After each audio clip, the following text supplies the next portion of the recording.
খনা জানতে পেরে গেছে যে ওর ভাই কাকাই। সে কি খনাকে সব বলে দিয়েছে? হ্যাঁ রাজিমা, আসলে আসলে আজ সকালে খনা আমার কাছে যখন এলো, ও খুব বিষণ্ণ ছিল। ওর ভাই কাকার কাছেও এতটাই আঘাত পেয়েছে যে আমি আমি আর কি করতে পারতাম বলুন। হতভাগ্য, আমাদের খনা অত্যন্ত দুর্ভাগ্য। আমি জানি না ভগবান কেন বারবার খনাকে এই অগ্নি পরীক্ষার মধ্যে ফেলে দিচ্ছে। খনার ভাই কাকা, যাকে খনা এতটা ভালোবাসে, তার কাছ থেকে এ ধরনের আচরণ।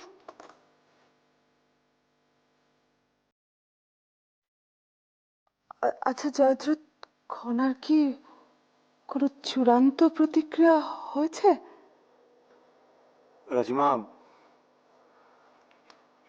আসলে চূড়ান্ত প্রতিক্রিয়া বোধহয় মানুষকে ধ্বংসাত্মক করে তোলে, কিন্তু খনার ক্ষেত্রে ঠিক তা হয়নি। খনা বলেছে যে বিভীষণ উৎসবের দিন ও রাজকুমারের সাথে সম্মুখ দ্বন্দ্বে যেতেও প্রস্তুত। না জয়দ্রথ, কখনোই না। খনাকে এ কাজ আমরা কখনো করতে দেব না জয়দ্রথ। রাজিমা, খনার সাহস এবং ক্ষমতা আমার কাছেও প্রশ্নাতীত, কিন্তু আপনি নিশ্চিন্তে থাকুন, খনাকে এ ব্যাপারে আমিও অনুমতি দেব না। সিংহালের মানুষ এত ভীত হয়ে পড়ছে কেন?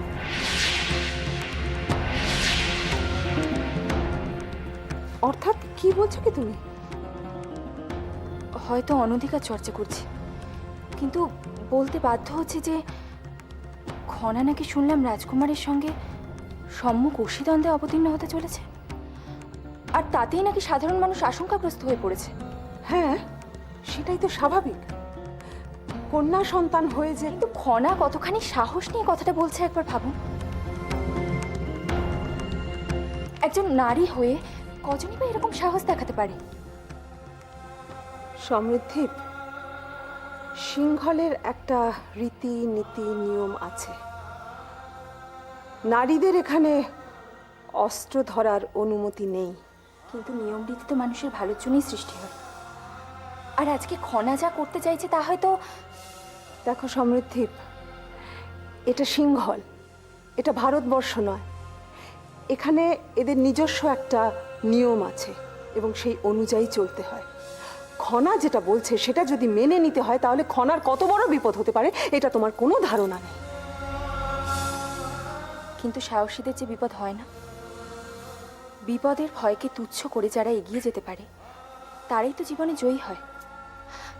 আর আজকে যদি খনাকে এই পরিস্থিতিতে আটকানো হয়, তবে যে সেটা ওর পক্ষে অন্যায় করা হবে। তুমি যা বলছো তা যুক্তিপূর্ণ, কিন্তু কিন্তু তুমি যা বললে সেটা নিজে উপলব্ধি করে বলছো তো? করছি, অবশ্যই করছি। আসলে আমি এমন একটা পরিস্থিতিতে বড় হয়ে উঠেছি যেখানে সত্যি কথা বলতে গেলে ভীত হতে হয় না। আর একজন রাজকন্যা হিসাবে আমি খনার মানসিক অবস্থাটাও বুঝতে পারছি। আপনাদের কাছে আমার একটাই অনুরোধ, খনাকে আপনারা আটকাবেন না, দয়া করে ওকে আপনারা বাধা দেবেন না।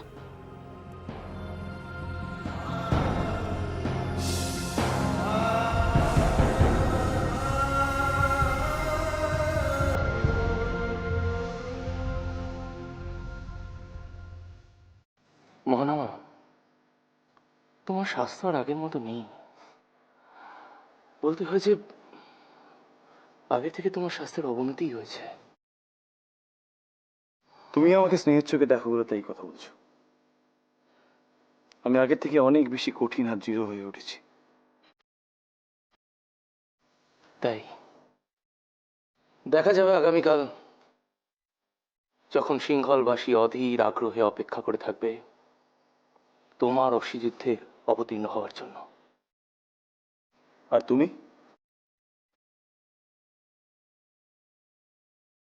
অবশ্যই। তাহলে এটাও জেনে রাখো, আমিও এই অশ্বযুদ্ধে অংশগ্রহণ করার জন্য সম্পূর্ণভাবে প্রস্তুত। তাই নাকি? তোমার বিশ্বাস হচ্ছে না?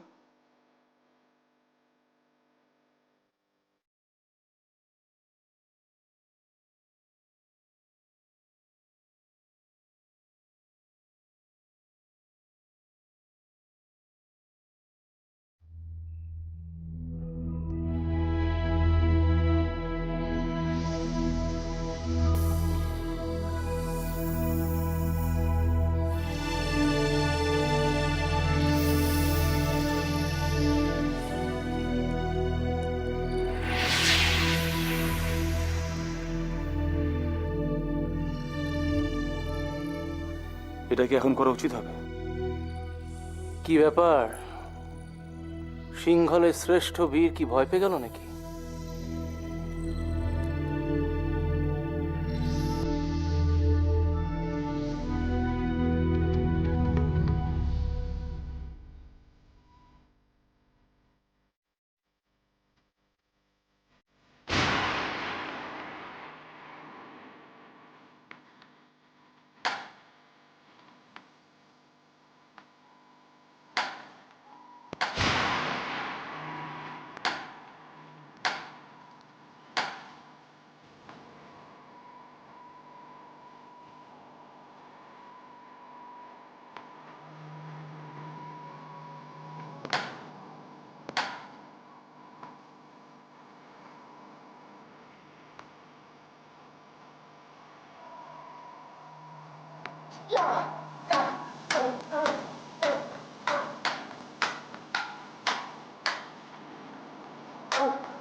দেখেছো আমার ভাইকে? সে সিংহলের বীর পুরুষ, শ্রেষ্ঠ পুরুষ। তার আক্রমণের সামনে কেউ আত্মরক্ষা করতে পারে না।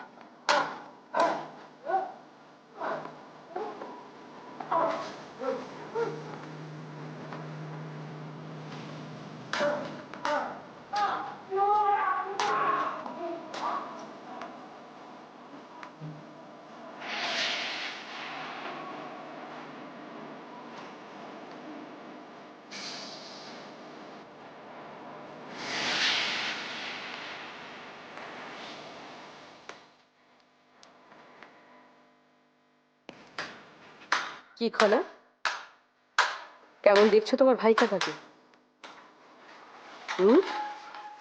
তোমার তো মুখ থেকে কথাই সরছে না দেখছি।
তোমরা আমাকে শক্তি দাও। আমি এখনো বুঝে উঠতে পারছি না এসব কি হলো, কেন ভাই কাকা এভাবে।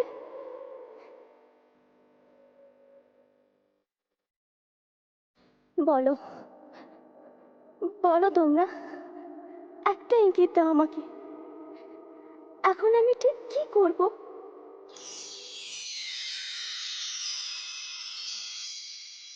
তাহলে কি আমি যে সিদ্ধান্তটা নিয়েছি সেটাই সঠিক?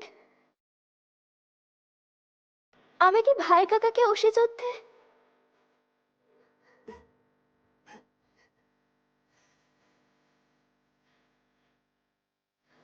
খনা,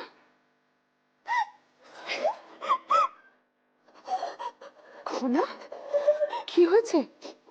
কি হয়েছে খনা? কি হয়েছে? কি হয়েছে বলো মা, কি হয়েছে তোমার? সবকিছু হারিয়ে গেছে রাজিমা, সবকিছু। কাছের মানুষরা অনেক দূরে সরে গেছে রাজিমা, খনা, অনেক দূরে। আমি কিছুতেই মেনে নিতে পারছি না, কিছুতেই না। খনা, খনা শান্ত হ, শান্ত হ। তোমার এই চোখের জল অমূল্য, এটার অপব্যবহার করতে নেই, কেমন? কিন্তু রাজিমা, আমার যখন কারোর উপর বিশ্বাস থাকছে না, আমি যে এখনো বিশ্বাস করতে পারছি না যে ভাই কাকা আমাকে।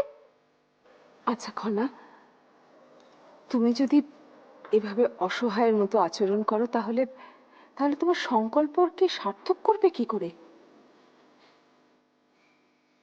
না রাজিমা, আমি আর এই চোখের জলকে চেপে রাখতে চাইছি না। তাহলেই হয়তো আমি আবার শক্তিকে খুঁজে পাবো। খনা, খনা, তোমার ভেতরে যা শক্তি আছে তা সত্যকে জয় করার শক্তি, মিথ্যাকে ধ্বংস করার শক্তি। তোমার সেই শক্তি প্রকাশ করার জন্য অশ্রু বিসর্জন দিতে হবে না।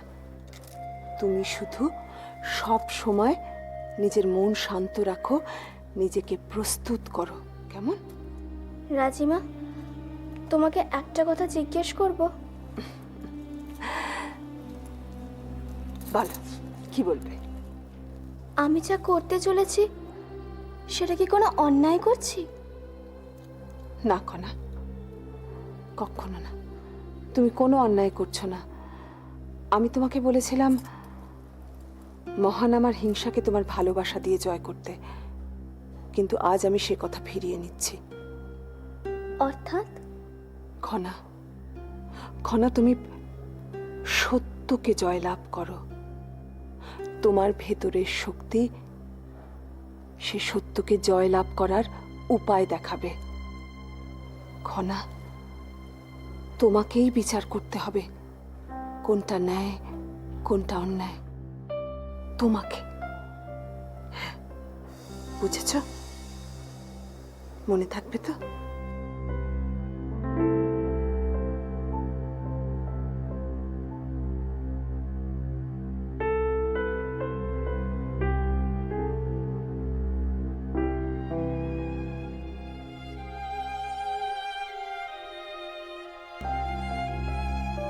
ওরা তুমি এখানে, আর আমি তোমাকে সারা প্রাসাদ খুঁজছি। কেন আমাকে খুঁজছিলে কেন? বারে দেখো তো, তোমার জন্য কত উপহার এনেছি আমি। হঠাৎ উপহার আনতে গেলে কেন? কদিন পরে তো তোমার জন্মদিন, উপহার এনেছি বলে তোমার আনন্দ হচ্ছে না? ঠিক আছে, যখন এনেই ফেলেছো ওইখানটায় রেখে দাও।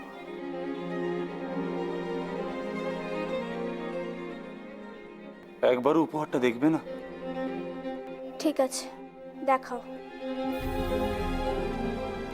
দেখো, দাক্ষিণাত্য অঞ্চল থেকে বিশেষ ধরনের গহনা তোমার জন্য এনেছি আমি, আমার খনার জন্য। দেখো,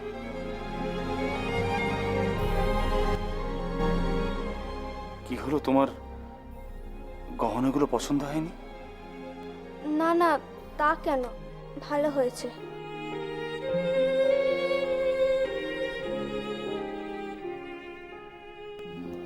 জানো, ওই উত্তরাঞ্চল প্রদেশের জঙ্গল দিয়ে যখন আমি যাচ্ছিলাম, অদ্ভুত কিছু পরিযায়ী পাখি আমি দেখেছি। কি অদ্ভুত তাদের রং, কি অদ্ভুত তাদের ডাক। তুমি যদি কোনোদিন আমি ওখানে নিয়ে যেতে পারি, তাহলে তোমাকে। কি হলো খনা, তুমি আমার কথাগুলো শুনছো না? না না, বলো, আমি শুনছি। থাক, তোমাকে শুনতে হবে।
আচ্ছা বৌরানী, আমি যখন এখানে ছিলাম না,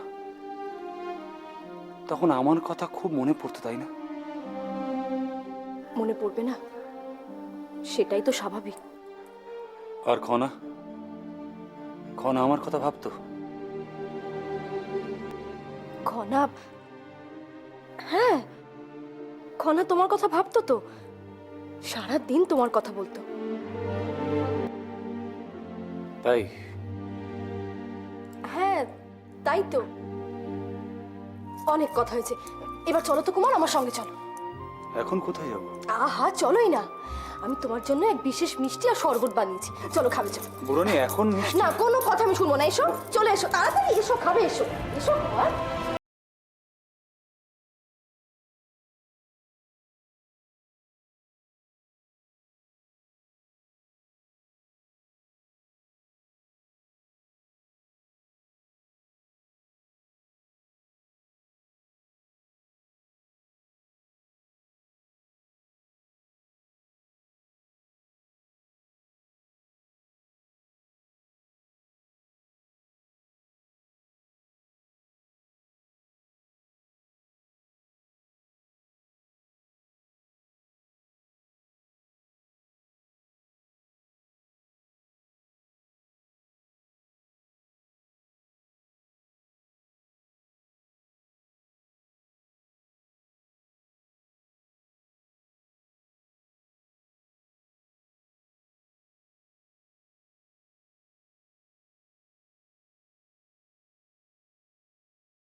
আর তুমি তোমার ভাই কাকার সঙ্গে যে সম্মুখ অসিদ্বন্দ্বে অবতীর্ণ হতে চলেছ, তা তুমি কি করে জানলে এই কথা?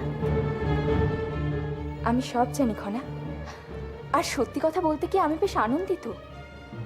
একজন নারী হিসাবে তুমি যে সাহসের পরিচয় দিয়েছ, তাতে একজন নারী হিসাবে আমি খুব গর্বিত। তুমি জানো কেন আমি এই সিদ্ধান্ত নিয়েছি? রোমাঞ্চকর অভিজ্ঞতার জন্য। আরেকটা কথা খনা, তুমি সব সময় মনে রাখবে, আমি তোমার সাথে আছি।